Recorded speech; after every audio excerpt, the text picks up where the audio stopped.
What's up, y'all? Welcome back to the channel. It's been a busy week in these parts. Did the Texas video, and that was a labor of love. Got on the Patreon, posted some of my CMA nomination reactions in podcast form over there. I was just rocking out to the Hardy album, Lauren Elena, the new Carly Pierce, the new Braxton Keith.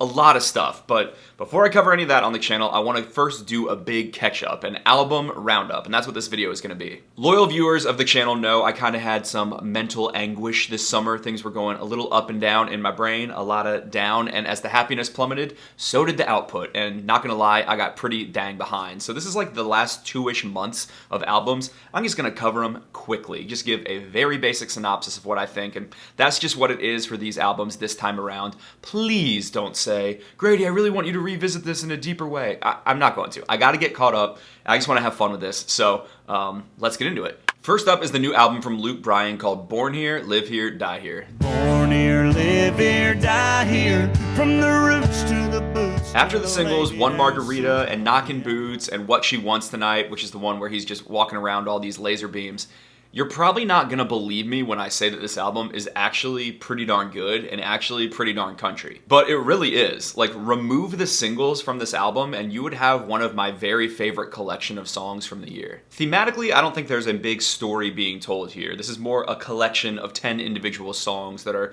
sometimes about love, sometimes about nostalgia, but a lot of them sound so damn good. Little Less Broken, it's almost this country-politan moment on the album. It might remind you a bit of Midland or Dwight Yoakam.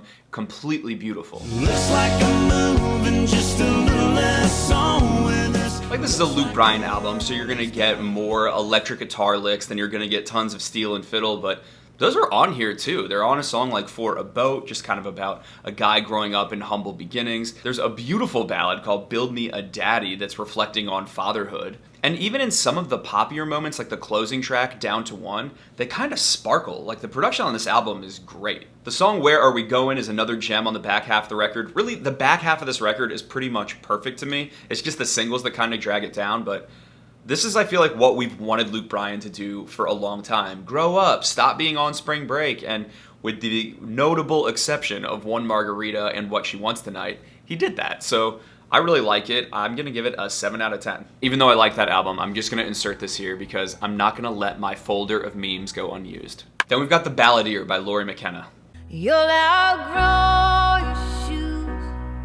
You'll outgrow. Now, Lori McKenna's last album, The Tree, was actually my top album of 2018, and the single from it, People Get Old, was my top song of 2018, and thus Lori McKenna was crowned the unofficial queen of this channel, the sort of surrogate mom of the boys on this channel. And she's a songwriting badass. She's written huge hits for people like Faith Hill and Tim McGraw, stuff like Humble and Kind, and she's a mother and a wife, and she lives up in Massachusetts, just flies down to Nashville, writes some hit songs when she can, and then puts out these stellar albums, and I'm like, man, this woman does it all. It's amazing. And on her new album, The Balladeer, that great songwriting is on display as always. These songs are a little more lushly produced. She worked with Dave Cobb, and they definitely brought in a little bit more of a sort of expensive orchestral vibe rather than just the simple acoustics of her last record. But that gravitas is really balanced by these images of domesticity that are all throughout this record. I mean, we're looking at linoleum tables that her father had. There's a line on a song called Marie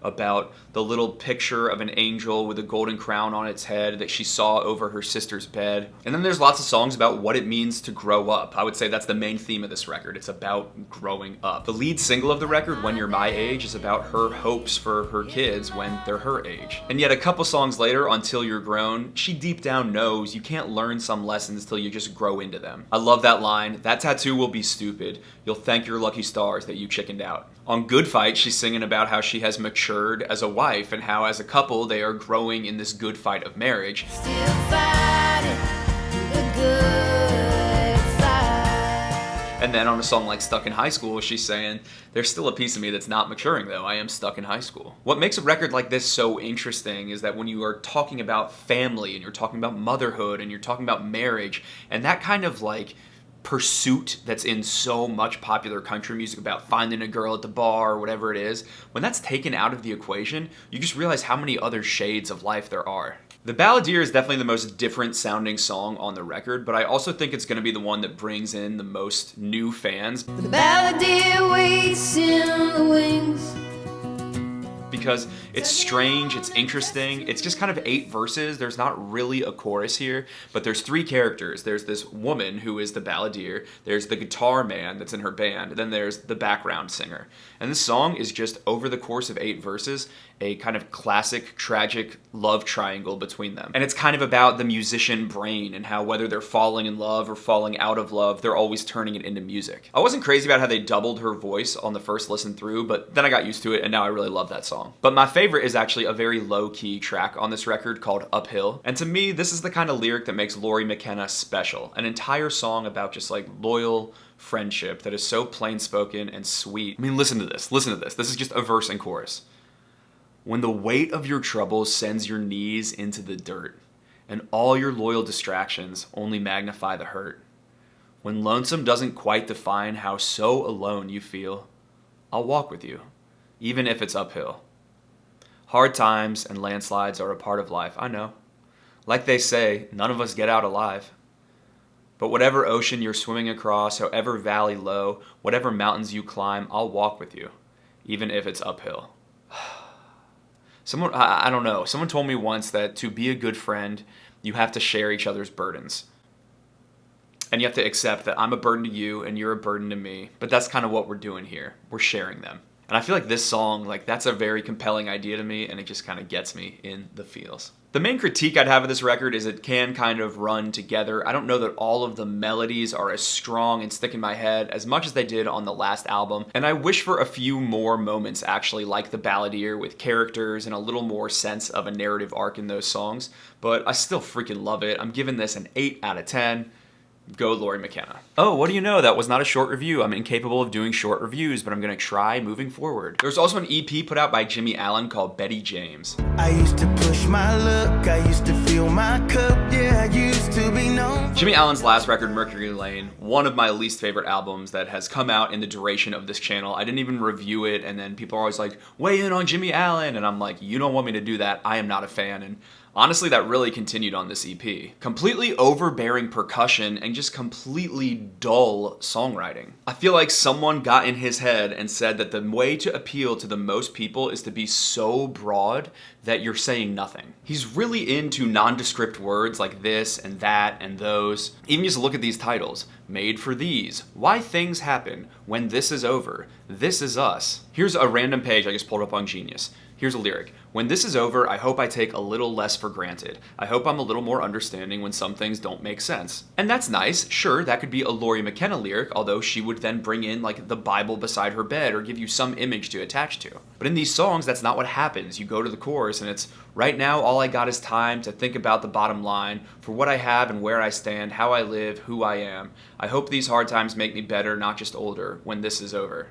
And you're like, please give me something to think about. Like that Hardy record I just listened to, he's had this line on one of the songs, I got buck blood on my Sunday clothes. And I was like, wow, that tells so much. Like the blood on your Sunday clothes. Now I know about church, now I know about hunting, and I get a sense of who you are. But I feel like on this record, it would just be like, we do weekends right, or like, this is how we live out here. All the songs on here are collaborations. Some of them feel really random, like Rita Wilson randomly being on the song I was just reading. The Tim McGraw song, Made for These. There's one that should be this kind of awesome moment of black men in country music. You got Darius Rucker and Charlie Pride and Jimmie Allen, and they're singing this song, Why Things Happen, and I don't know. To me, it's like a vocal showcase for Darius. You really hear how rich and interesting his voice is. Charlie's not necessarily in top form, and it definitely feels like a cobbled together song. Our child that's just been lame. And again, you just want some imagery. It's hard not to question circumstances that leave you with nothing to say. Is there some kind of message, some kind of lesson? Damn, life's hard to explain. It's hard to explain because you need to use images. And then just the hollow sound of just the huge Snaptracky production. It was just you, and now it's just me. I don't know, it doesn't leave you feeling much. It feels like the worst parts of the Christian music industry are captured on this record. I will say the 2 moments I think are a little more successful are the first 2 songs. Good Times Roll with Nelly has absolutely nothing to do with any other song on this album, but it is kind of fun and it's very stupid. It's just a pop song. And then Drunk and I Miss You, his song with Mickey Guyton, at least he mentions the beer Shinerbach. I was happy. I was like, oh, we have a specific. But otherwise, I don't feel the sinful, lusty desire that song is theoretically communicating. Just on the whole, I don't like it at all. I'll give it like a 3 out of 10. Colter Wall put out his new album, Western Swing and Waltzes. And when I'm called up yonder,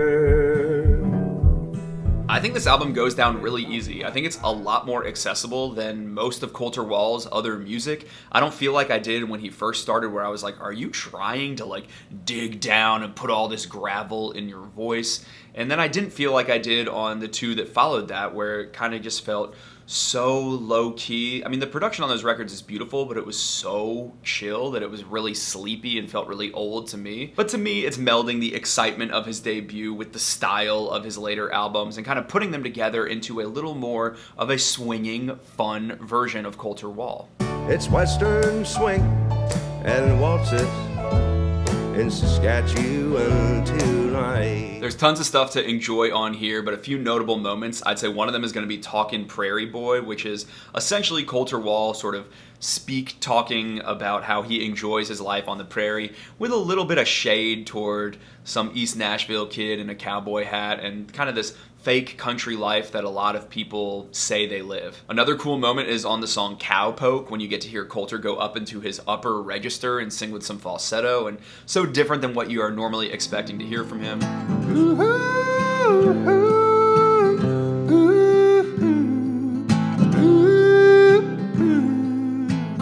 And then it's just cool to listen to some of these cowboy tales. You've got things like Diamond Joe that are in the public domain that Colter is covering, old Western cowboy songs that I've certainly never heard before. I had heard Big Iron, and I love the rendition on this record. And then you've got his own additions into that mix with stuff like Henry and Sam. And unless I'm reading it wrong, Henry and Sam are also dogs, which amuses me. Anyway, this is another one I'm going to give an 8 out of 10. Really, really enjoyed it. What's up, guys? Editor Grady here. That's a bad glare. Those are my blue light glasses. This video is getting too long, so I thought I would just cut it here, and tomorrow I'll post the second half of this, because it was getting over 25 minutes in the edit, and ain't nobody got time for that. So you'll get these 4 albums today, and then tomorrow, like Tim McGraw and Kaylee Hammack and Josh Turner and a bunch of others.